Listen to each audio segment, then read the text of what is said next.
Live from our nation's capital, it's the Inside Scoop with Mark Levine.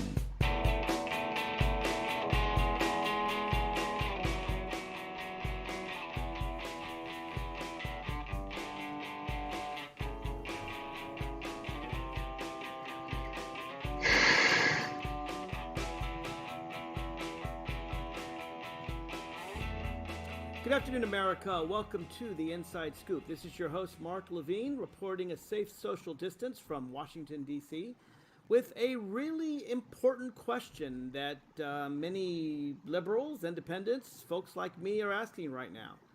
How can any self-respecting Republican still support Donald Trump?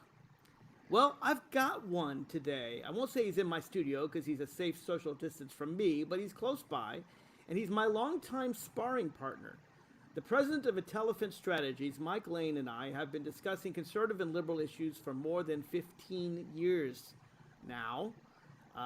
Intelligent Strategies is designed to give intelligence to the elephants. He is a Republican strategist. And I've got some tough questions for him today. Not the questions I normally ask him, why are you a conservative? Why are you a Republican? I've learned to accept that. I've gotten over that. My question is, how can he still support Donald Trump? So first, let me welcome you to the show, Mike. Make sure all your sound is good. Mark, my pleasure to be here. Thanks for having me back.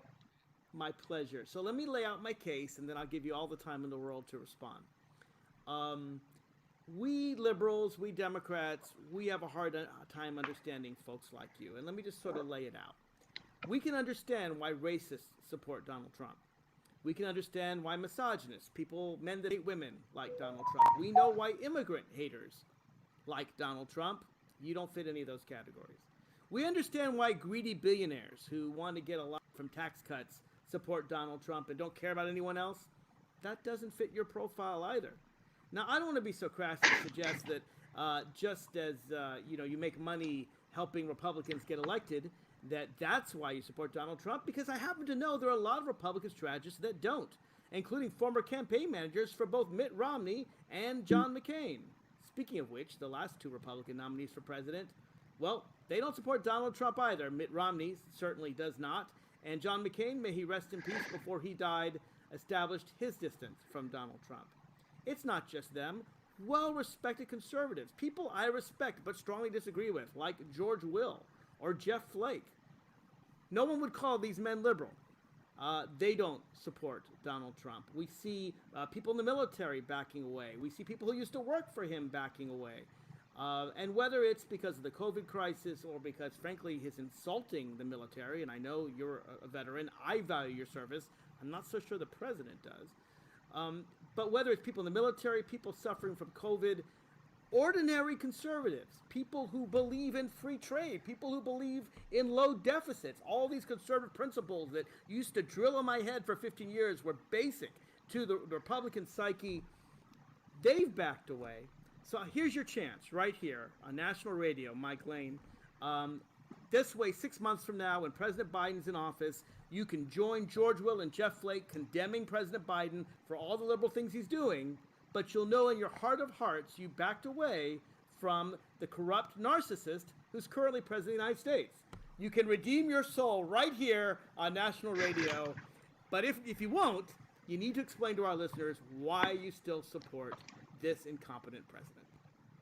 Take it away. Thank you, Mark. I appreciate the opportunity to respond to that. Okay, so in the beginning, you gave me a laundry list of people that you could understand why they were supporting the president. And of course, I wouldn't want to be associated with most of those, but you did include greedy billionaires on that list. And I want it reflected that I do aspire to be a greedy billionaire, okay? I see nothing wrong with greedy billionaires.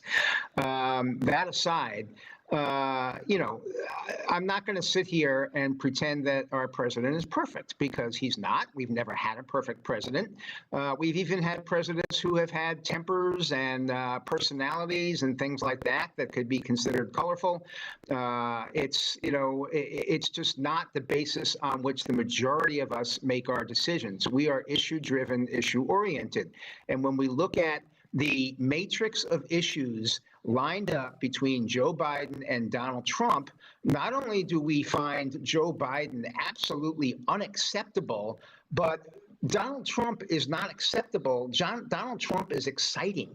You look at the things that he's done. You look at the laundry list of accomplishments and the things that are still left to accomplish in the second term. I'll give you a couple things on the laundry list of accomplishments for the first term. The first is rebuilding our military. The second is having an economy that was hotter than hot coals. The third thing was ending the JCPOA.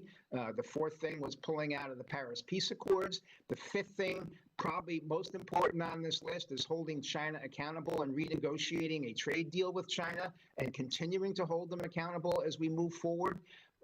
There are a plethora of other things that, may or may not come out over the course of the next hour. But these are the issues that excite me, and the fact that he has a cell phone that ought to be taken away so that he doesn't have access to his Twitter account anymore is just the least of it. It really is. Well, interesting adjectives you used. Imperfect, colorful, and exciting were the three that I wrote down. I'll give you colorful. To me, imperfect's a bit of an understatement. And exciting, yeah, in the sense that an approaching disaster, I guess, can be exciting. But, I mean, Mike, let's just start with something really basic and really sad. We are now approaching 200,000 Americans that have died from the COVID virus so far. My guess is before the Trump presidency ends, we'll be topping 300,000. Testing, I'm told, just this week went down. We're a quarter of the, we're 4% of the world's population. We have a quarter of the world's COVID cases, a quarter of the world's COVID deaths. And now we just find out from Bob Woodward that the president knew this was a deadly, dangerous virus, but took no steps in February. He mentioned this in early February, not even late February. I think it was February 2nd to Bob Woodward. Took no steps to protect us. Can you at least concede that the president, who did a rally in Tulsa just a few months ago after all of us knew of the danger of this virus, frankly, a rally that killed Herman Cain, an ex-Republican candidate for president, that maybe he hasn't handled the COVID crisis as well as he should have? Can we concede that point? Mark, sure. Nobody would ever handle any crisis as well as they should have. When you have all the information you need, you're still going to make mistakes. And in this case, the president was getting bad advice from the scientists over and over and over again. Nonetheless, with that, he still made some relatively good decisions. Let me say, before I get into those good decisions, that we do not live in a risk-free world, nor would we want to live in a risk-free world. People make their own decisions. People should have the freedom to make their own decisions, including those decisions that are risky. Go out and do things, attend rallies, whatever. And there's absolutely no good reason when you look at, let's say, New York City now, why you can't go out and have dinner in a restaurant. What is Cuomo doing other than trying to create more economic wreckage for the purpose of having bad statistics to have the president disadvantaged and thing? There is no reason why you shouldn't be able to have a restaurant meal in New York City, but yet Cuomo won't let it happen. Now let's talk about what the president did. Against advice, he decided on a China travel ban back in January. Joe Biden, I believe, was the very first out of the box, calling the president a complete xenophobe and a racist for banning Chinese from flights. Yeah, he did. And he called it xenophobic, but not for banning some Chinese flights, understanding that actually tens of thousands occurred after that ban. But that isn't the reason. But go ahead. Well, the ones that came in were repatriation of Americans and people who passed certain tests. But that's that aside. Then you've got Cuomo out there all the time saying this isn't the China virus. The president wants to call it the China virus. Well, I hate to tell the governor, but it did originate in China, the way the Hong Kong flu originated in the Hong Kong flu, the way Lyme disease originated in Lyme, Connecticut. Okay, these are not pejorative words. We're just identifying where it came from. Cuomo wants to call it the European virus. Well, it's true. A lot of people got the virus, the China virus, from Chinese who flew to Europe, and then additionally, Europeans flew here to America. The day we got a handle on that, the day that Anthony Fauci went to the president and said, Mr. President, it's become clear now, we have the evidence, the problem is becoming Europe. Trump put a travel ban to Europe in place that day. Again, criticized up and down by your side, saying, well, what's this all about? Europe's our friends, blah, blah, blah. Well, hold on, Mike, because I got to take a break soon. We will get back to this topic. But, it just, No. We'll get back to it. We have a full hour to talk, so I promise we will talk a lot more about the COVID crisis. Got to hear about hydroxychloroquine and why we should all inject bleach. We'll go into all of those things. I will say this in defense of Governor Cuomo. I looked just today at the most recent states. New York has the lowest rate of increase of coronavirus of any state in the United States. Quite a difference from where they began. The highest states, all red states. Both Dakotas, Alabama, and Iowa. But I'll get to you, Mike. I promise. We got to take a break. We'll be back in 4 minutes. If you're worried your friend may be struggling, remember, you don't have to be there to be there. You could say, how are you, or get a fake tattoo. You could ask with an app if it works for you. You could write him a text or knit him a sweater. If you can't be together, you could write him a letter. Whatever. Out after Mike Lane and I have exchanged more pleasantries back and forth, then I will definitely give all of you listening a chance to call in. But we'll probably wait another segment till we get there. I want to play some clips that I know Mike has heard from Bob Woodward, and talk more about the COVID crisis, and move on actually after the break to how he feels about Trump disparaging the military. Mike is a military veteran, and a lot of military veterans are not people, active duty military actually, are not very happy about Trump right now. In fact, he is down in the polls. I can't recall the last time a Republican president was losing to the Democrat in the military, possibly in Truman's time, I'm sure Roosevelt's time, but it's been a while. Anyway, I'm now off air. This is just for the folks listening on Facebook or YouTube. We will be back on the air in approximately 2.5 minutes. Stay tuned. I hope you're enjoying the debate.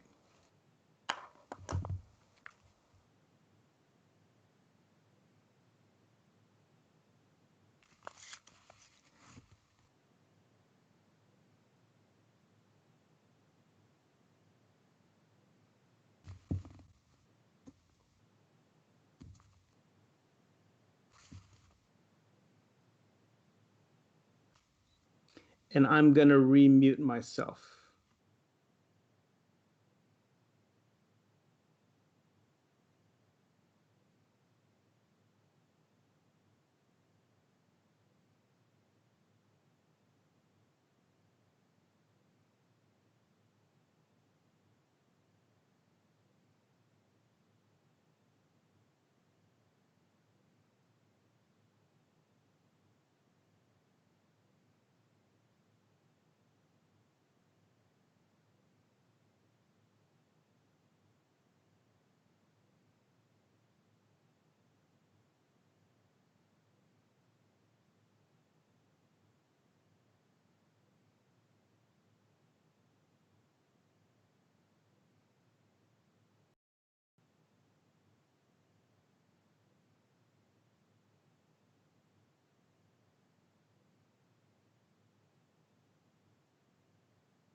Back in 1 minute, folks. Stay tuned.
Welcome back to the Inside Scoop. I'm your host, Mark Levine. My guest is I've known Mike a long time. I've known him back in the time when conservatives were folks I understood. They were people who supported free trade. They were people who wanted low deficits. They were folks who believed in smaller government. I got Ronald Reagan. I often disagree with him, but I understood him. I didn't like George W. Bush. Mike knows that. We argued about him a lot. But what I don't understand, and what clearly the Bushes don't understand, because they're not supporting Donald Trump either, is why any self-respecting Republican can continue to support this man. Again, at the Democratic National Convention, all former Democratic presidents, from Obama to Bill Clinton to Jimmy Carter, in his 90s, showed up in support of Joe Biden. No former Republican nominee showed up for Donald Trump's convention. It seemed like it was mostly his family, Mike. And when the only people you have supporting you is your family, you might just be leaning authoritarian, although I guess for Kim Jong-un, even his family should be careful. But even the Bushes, even George W. Bush won't come out and support. We know Mitt Romney and his issues. John McCain's family is supporting Biden. A lot of Republicans have jumped ship, but you're standing firm. And that's what I'm trying to figure out. Now before the break, we talked about COVID, and you went into, as you do, and you're good at, talking about the name of the virus and Cuomo. But let's just get down to brass tacks here. The United States of America and South Korea got the first case on the exact same day. South Korea is about a fifth or a sixth of the American population. But whereas we have 200,000 or so deaths, they have 200 or so deaths. It could be six times worse here based on population. It's 1,000 times worse here. It's not just South Korea, Taiwan, Singapore, Asian countries. Even Italy, who we used to mock for how badly they dealt with the virus, and Spain, and the UK, and France, and Germany, and Japan, you name it. Not just industrialized nations. We have other nations, Costa Rica. I mean, we are handling this worse than any nation on the planet. Clearly, hundreds of thousands of Americans did not need to die. I recognize if you were going to die, it had to happen. A couple hundred or so died in South Korea. Can we at least admit that this was a colossal error? This is 200,000 Americans. That's, doing the math, roughly 65 times 9/11. Which was big enough for us to go to war. I mean, at the end of the day, down to brass tacks, you can complain about what the virus is called. But this is a colossal, unnecessary loss of American life, wasn't it? Mark, our death rate now, as measured today, is about 2.9%. And that's dropping. As we test more people who test negatively, it forces the confirmation rate and thus the death rate as a percentage down. France's death rate is 8.0. UK's death rate is 11.6. Canada's death rate is 6.7. Spain's death rate is 5.5. Sweden's death rate 6.8. You know it. We have many more cases. It is. If you have 100 times the number of cases, even if your death rate is lower, you have many greater deaths. The problem is not that once someone has COVID, we don't have healthcare treating them. The problem is so many Americans got COVID because we were the last country to have masks. We were the last country to have social distancing. We have a South Dakota governor who had a convention in Sturgis, a motorcycle convention, just a month ago? That's the latest spreader and why South Dakota tops the states. The problem isn't the level of people dying who have COVID. The problem is people getting COVID in the first place, right? All right. Well, I wish we had a mask order earlier. But as you know, up through the middle of April, both the CDC and the Surgeon General were actively telling Americans, don't get masks. Please do not get masks. They're not going to do you any good. Why did they say that? They said that because there was a shortage of personal protective equipment in the United States because we had no stockpiles. Because the president hadn't followed the pandemic advice left over from the past Obama administration. And they basically said, we don't have enough masks, so we got to save everything for healthcare professionals. That's why they said it, not because they didn't think it didn't help spread the disease. That's basically dealing with a terrible problem and arguably making it worse. So I agree with you. They were giving us bad information. But that wasn't Trump. That was the CDC, and that was the Surgeon General. In fact, the very last time I think I saw a tweet on that was April 6th, when the Surgeon General said, don't buy masks. They won't do you any good. And here's to help you. Save them for people who need them. Well, okay. So that's one reason why it spread really, really far and wide. But it's also because we were giving people... Our scientists were giving people the wrong information. But it's not just the early days. We dipped down till about June, and then a bunch of states, notably tended to be the redder states, tended to be the Republican states, the states where it's high now, Alabama, the Dakotas, states that said, oh, it's really low now, we're safe. They opened up too quickly. And we have a resurgence, like nowhere on the planet has the resurgence. Right, Mark, we have a resurgence. We have a resurgence of positive test cases. We don't have a resurgence of deaths. That's the point. We don't really care. We do have a resurgence of deaths. If people get it and very mild. We're 1/4 of the world's deaths. Our death percentage.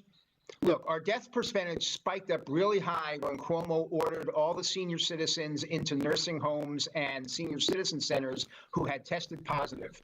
Once we got past that gruesome mistake on the part of Cuomo, then it started coming down, and it's coming down now. Even in the states where we're having spikes, the death rate is not spiking at anywhere near the number of people that Cuomo was responsible for. Again, as of today, September 10th, New York has the lowest rate in the country, the highest rates. I just looked this up today. Both Dakotas, right. So Alabama, where's the balance, Mark? Iowa. Mark, where's the balance? When do I get to eat a meal in New York City in a restaurant? Seriously, where's the balance? I'm willing to. If I live in New York, I'm willing to be in the middle. If I'm in New York, I'm willing to be in the middle. Put me in the 25th state, not the first state. I'm willing to be in the middle and let me go out and get a restaurant meal. And I can't do it because there's no freedom, there's no economic activity, the total complete devastation and destruction to families, budgets, the ability to pay bills, things like that, even access to health care is gone because Cuomo won't let people work. That's amazing to me. I'll tell you what, Mike, in the next segment, we need to have a nice philosophical discussion on what freedom is about, because I learned long ago philosophically that my freedom to throw my hands around ends where your face begins. It's one thing Correct. To be free to infect yourself, but you clearly are not free to infect others, whether intentionally or even negligently. We don't let you drink and drive, Right. even though it might kill you, but because it can kill others. Now, you may say, I'm fine, I can drink, I'm free, I'm a good driver. We have laws to prevent misbehavior. The mask mandates protect public health. But let's have that philosophical discussion when we get back after this. Mhm. Dad, how do airplanes fly? What's in this box? Can I touch this? Where does sand come from? Is this tree good for climbing? What happens if I mix these two things together? How are babies made? What does this thing do? Kids are curious about everything, including guns. Talking to them about gun safety in your home is a good first step, but you can do more. Always keep your guns locked, unloaded, and stored separately from ammunition. Storing your guns securely is the best way to prevent family fire, including unintentional shootings. For more information on safe gun storage and ways to keep your family safe, visit endfamilyfire.org. That's endfamilyfire.org. What do we keep in the attic? What's this thing called? Can I ride my bike backwards? Like I said, kids are curious. It's up to us to keep them safe. Brought to you by End Family Fire, Brady, and the Ad Council. Wake up and text. Text and eat. Text and catch the bus. Text and miss your stop. Wait. Text and be late to work. Sorry, I'm late. Text and work. Text and pretend to work. Text and act surprised when someone calls you out for not working. Who, me? Text and meet up with a friend you haven't seen in forever. Hi. Oh, hey. Text and complain that they're on their phone the whole time. Text and listen to them complain that you're on your phone the whole time.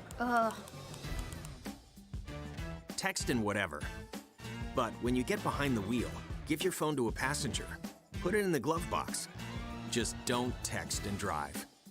Visit StopTextsStopWrecks.org. A public service announcement brought to you by the National Highway Traffic Safety Administration and the Ad Council. Every now and then, someone comes along whose work is so productive, honest, and inspirational that they ought not be allowed to die. That's how I felt last month when I heard that John Lewis had slipped away from us. Throughout his exemplary life, this civil rights icon and progressive leader had hurled his heart, soul, and head, literally, into fighting for the voting rights of all Americans. In 1965, he was among the marchers on the front line in Selma, Alabama, with Martin Luther King Jr., who had their heads busted by state troopers for daring to insist that African Americans be allowed to vote. That bloody encounter led to passage of America's historic 1965 Voting Rights Act, which empowered grassroots organizers to usher in a remarkable era of political progress. Black voter registration jumped nearly 70% the next year, and black citizens began getting elected, including Lewis, who later won a Georgia congressional seat. The importance of Lewis, though, was that he didn't just sit in that seat. He put it to use daily, battling what I call the 6 Bs, bosses, bankers, billionaires, big shots, bastards, and BSers, who keep trying to knock down the middle class, hold down the poor, and tear down people's democratic rights. Most significantly, he inspired ordinary people to recognize their own strength and common interest, rallying us to unify and organize around the values of fairness and respect for human dignity. This is Jim Hightower saying his lasting message was simple, direct, and true. Democracy is not a state, he said. It is an act. If we the people are to control our own destiny, we have to stand together against the moneyed and political elites who keep imposing their plutocratic control over us. We have to be willing, as John Lewis put it, to get into good trouble, necessary trouble.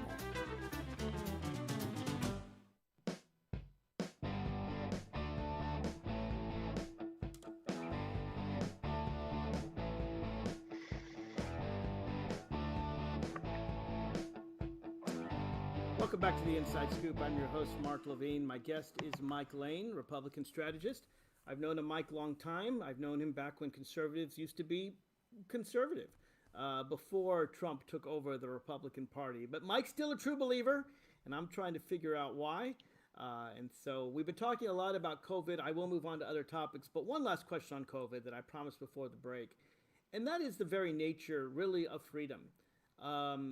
To me, freedom means the freedom to do whatever I want so long as I don't harm anybody else. But so long as I harmed on anybody else, it's a critical part of freedom, because if I can harm somebody else, that impinges on their freedom. What we've seen is A president who's discouraged Americans from wearing masks, even though they save other people's lives, who did what I hope you agree, Mike, was a complete fiasco, an indoor convention in Tulsa that led to a super spreader event that actually led to the death of Herman Cain, has recently attended an event in North Carolina where most people weren't wearing masks. We have I think it was the Republican leader was it California? And she did a gathering without masks. Look, if you don't want to wear a mask and you're in your own home, I'm not wearing one now. I'm in my own home. I can't infect anybody. But out in public, can we at least agree that public health measures, quarantining measures, yeah, they're stringent, but this is a time when you need a stringent big government because lives can be lost. Mark, you said in the last segment, one of your comments was, okay, you understood people were going to die. We're going to lose a couple here, a couple there. I don't think those are your exact words, but you were talking relatively small numbers of people. So understanding the fact that there is a trade-off between economic activity and quarantine numbers and ultimately the people who die. What's your magic number? How many people are you willing to let die, not individually, but statistically, knowing they will die if we open up the recovery, let people go back to work, let children go back to school and start to learn, let people begin to pay their mortgages again, let people begin to pay their health care policies again? How many deaths are you willing to accept to make that happen? Well, I don't want to accept any. Would you accept 10,000 if we could just wave a wand and say 10,000? I look at a country like South Korea, which has had 200 some odd deaths. It's over 200, less than 300. And normally I actually think that's a lot of people, but given how dangerous this virus is, given that the president himself called this a deadly disease, we're going to play some clips from him with Woodward in just a few minutes. I actually think South Korea has done a pretty good job in keeping their deaths down to 1,000th of ours.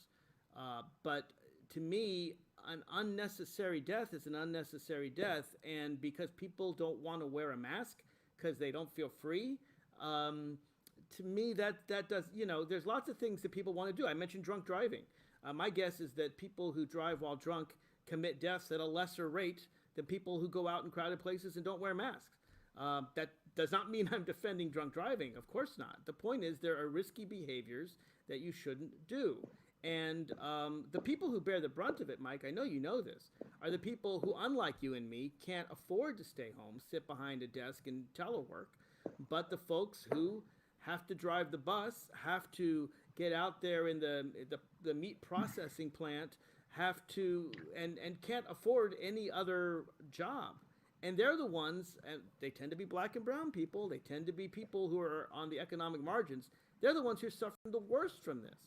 So the idea that those of us with white collars can sit here in our homes while the grocery store workers have no choice but to take their risks, I think in order to protect them, we need mask mandates. I mean, I assume you support a mask mandate in, say, a grocery store. Well, I wear a mask regardless. I mean, I don't care who tells me to.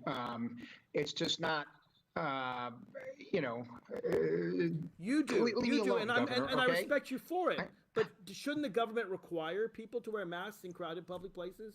Well, I note that it was about 2 weeks ago when Joe Biden said, okay, we're going to have a big policy statement here on this. And he came out and the first thing he was going to do was call for a national mask mandate until his people explained to him that he couldn't do that because this was federalism. So his fallback position was he came out and he held a big press conference. It was all over. Even Fox News covered it. And they said, okay, I want every governor to issue a mandatory mask order for the duration of the pandemic. And guess how many Democratic governors issued that mask order? 0. And guess how many Republican governors issued that order? For several 0. months now. Our Democratic governor of Virginia has had it for several months now. No, you don't have to wear it every place in No, public. That's what Biden was talking indoors. about. No. Biden wants it outdoors. Biden's order was you wear it on, he didn't even exempt sitting in your own living room, but I assume he meant that. as someone who's attended a number of Black Lives Matter protests outdoors, if you're crowded outdoors, you should wear a mask. Now, I agree if you're outdoors and no one's around you, you're 10 feet away from everyone, then, I've walked outdoors without a mask. But in crowded environments, you should wear a mask. Let me play for you, Mike, what I know you've heard. But that's not what Biden wanted. Biden wanted it worn all the time, regardless. I don't believe so, but I will double check that. Let me play for you some of Donald Trump's, I think he denied it at first, but it's really hard to deny it when we have his own words. Things he said to Bob Woodward.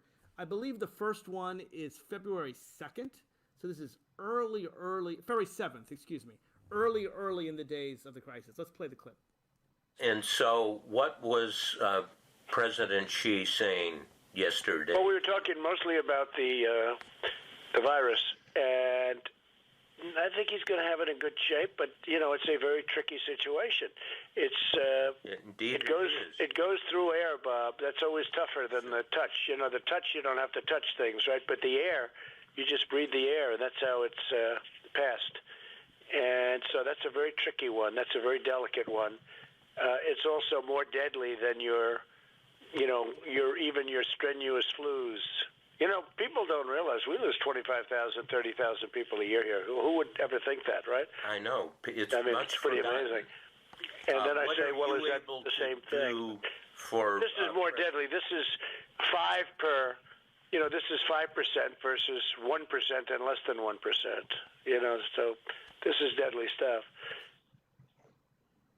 So this is 5 times more deadly than the flu. This is deadly stuff. This is February 7th.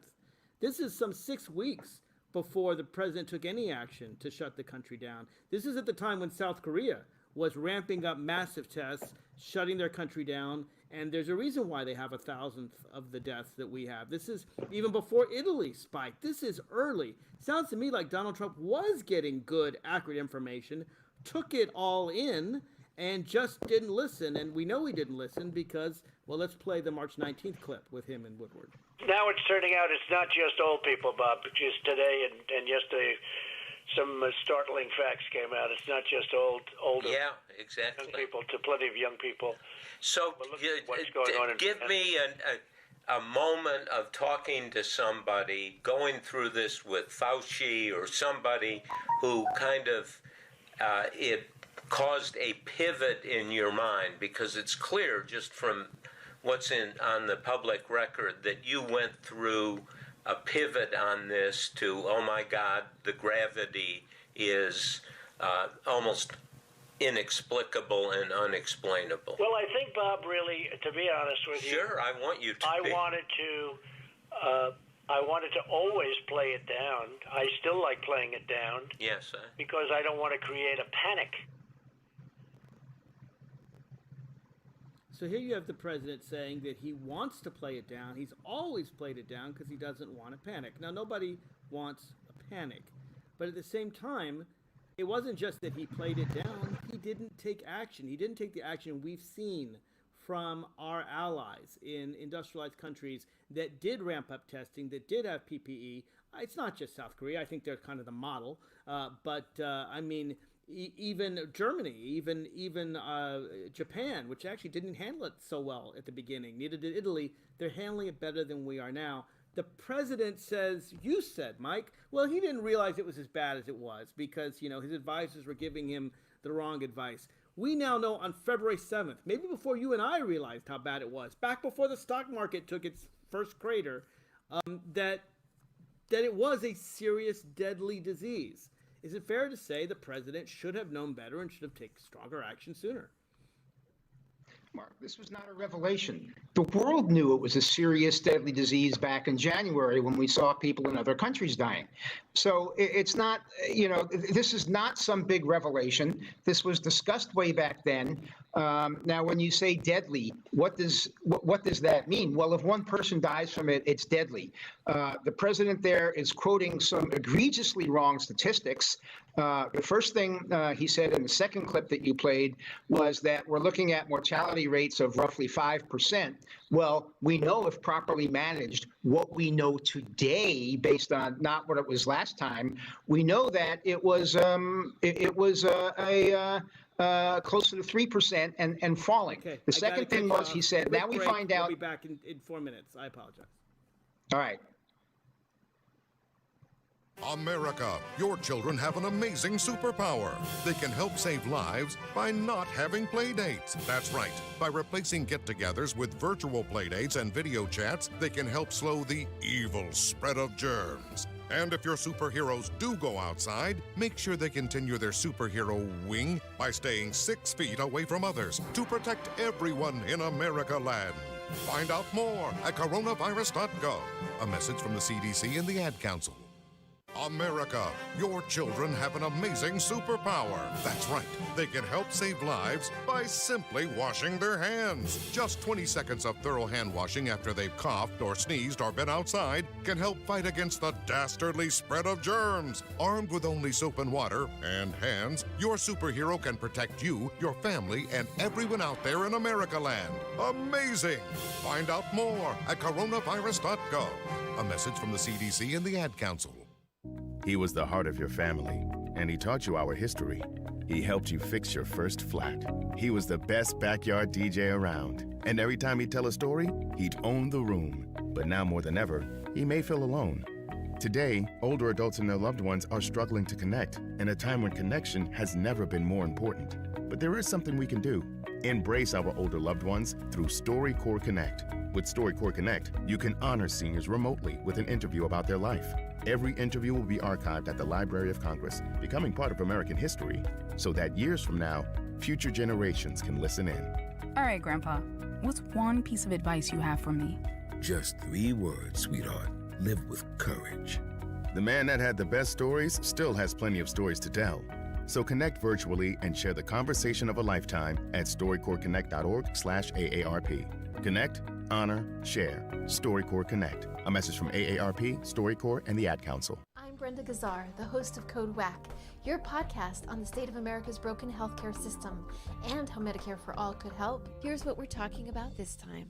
Today, we'll talk about the driving factors of women experiencing homelessness. Amy Turk is the Chief Executive Officer of the Downtown Women's Center, the only organization in Los Angeles focused exclusively on serving and empowering women experiencing homelessness. Welcome to Code WAC, Amy. So nice of you to join us. What are the main reasons that women experience homelessness today? The main reason that we find homelessness in general is obviously a lack of enough funding to afford housing, and then systems that unfortunately disproportionately impact mostly people of color in negative ways. But for women, it's usually an experience of gender-based violence that could lead to homelessness, or the impacts of typically making less money in general than men.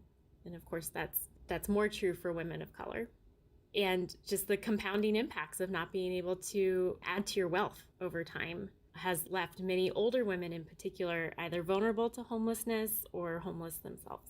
I work with, many women that have unfortunately experienced domestic violence or sexual assaults or even child abuse. And in reports that we've produced at the Downtown Women's Center, most recently our 2019 LA City Women's Needs Assessment, over 50% of the women said that they had experienced domestic violence over the course of their lifetime. Thank you, Amy. Find more Code WAC episodes on progressivevoices.com and on the PV app. You can also listen to Code WAC at heal-ca.org. This podcast is powered by Heal California, uplifting the voices of those fighting for healthcare reform around the country. I'm Brenda Gazzar.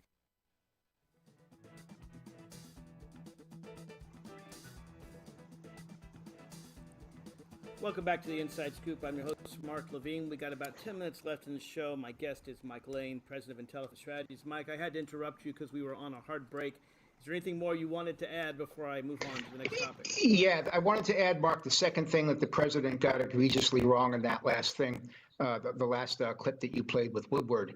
And that is, he said, we're seeing now, just the news yesterday, we see that this is going to be a tremendous problem among young people. Well, in fact, that was based on one day of very anecdotal information. There was, it was not a trend. It turns out now that statistically, young people are the very least vulnerable among the population. We know how to protect the old people. You don't do what Cuomo did, and you just keep protecting the old people, and we can bring the death rate down, and it becomes less relevant what the contagious rate is. Well, I would argue that young people may be less likely to die, though they still can, but they definitely can spread it, and so it's good that they don't get it either. But couple questions on COVID, and then I do want to talk about a bunch of other things. The president has pushed some miracle cures. At one point, he suggested hydroxychloroquine. He actually pushed it pretty hard. He even suggested injecting bleach. You could see Dr. Burke's head explode when he suggested that one. And then there was, I forget, the doctor that promoted the demon sperm that he was promoting. Really wacko stuff.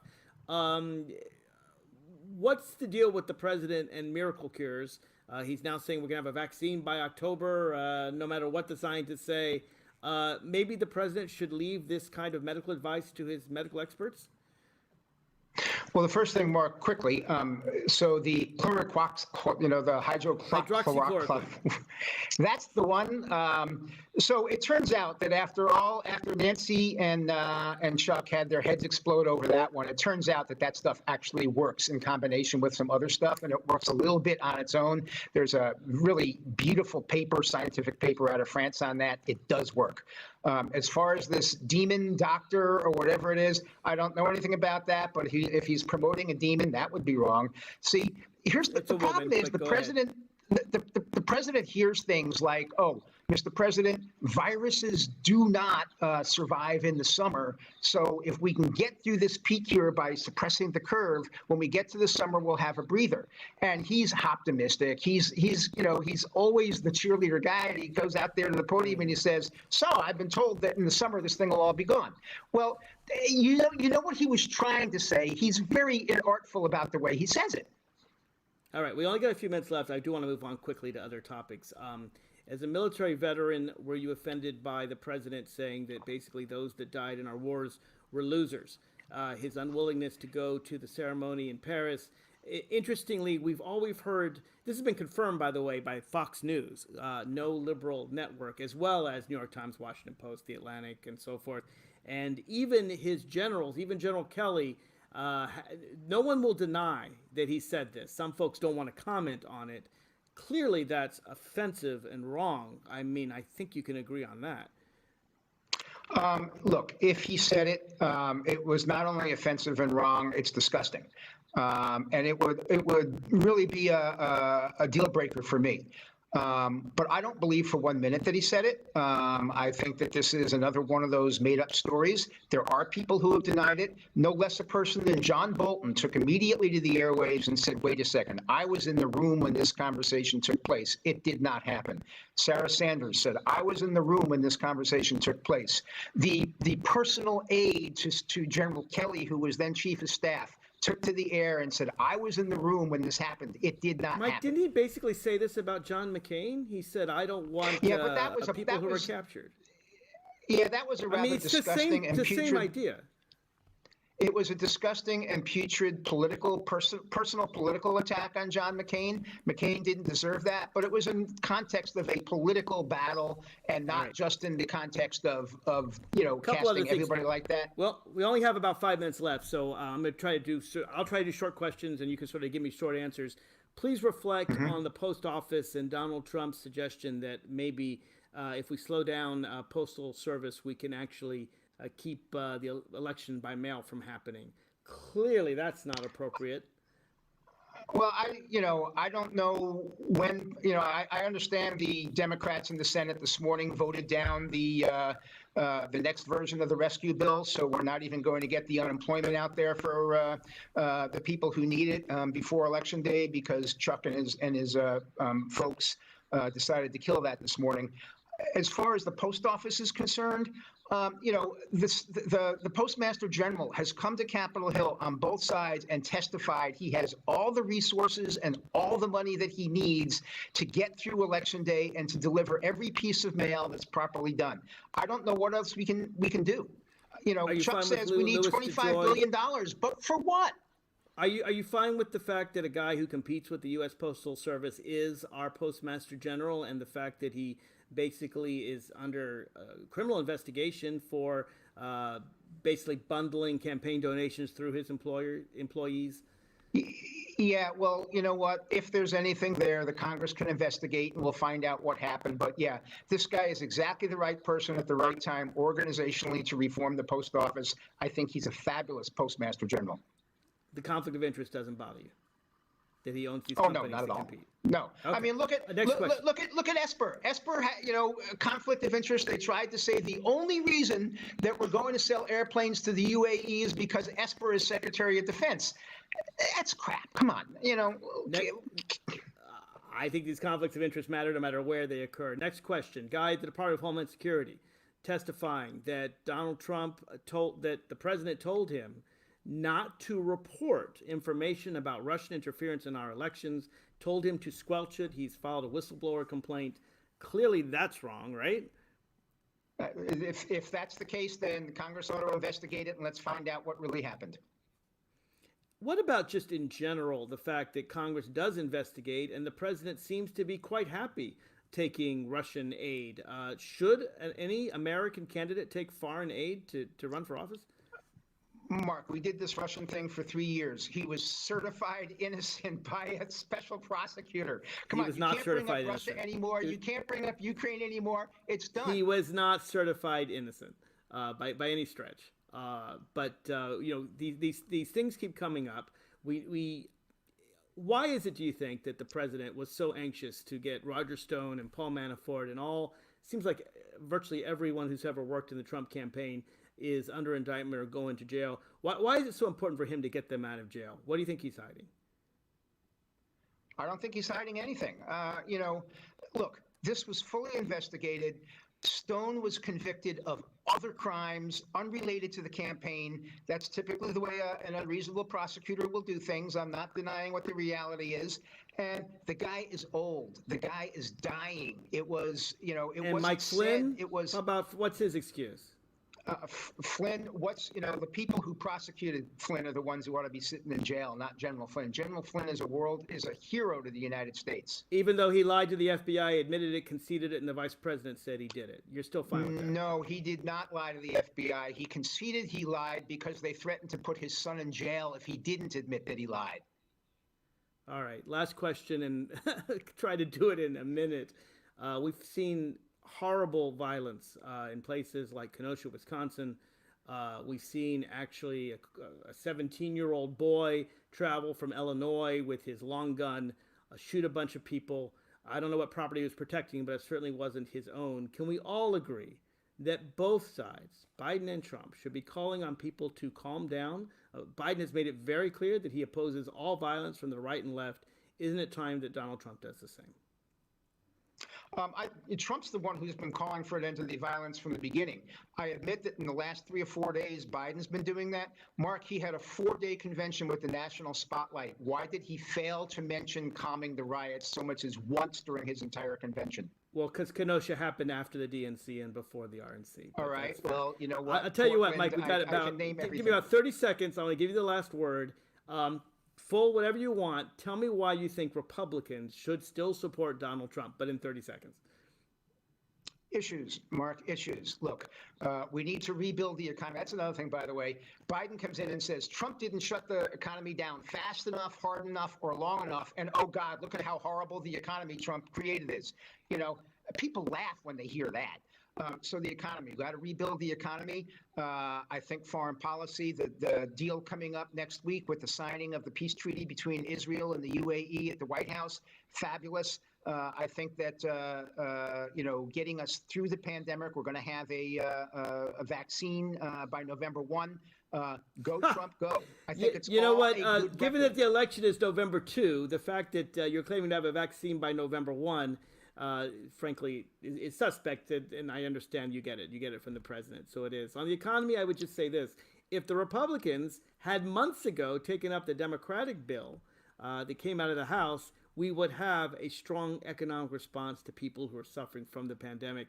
But I'm afraid our debate has to end right here because we're reaching the top of the hour.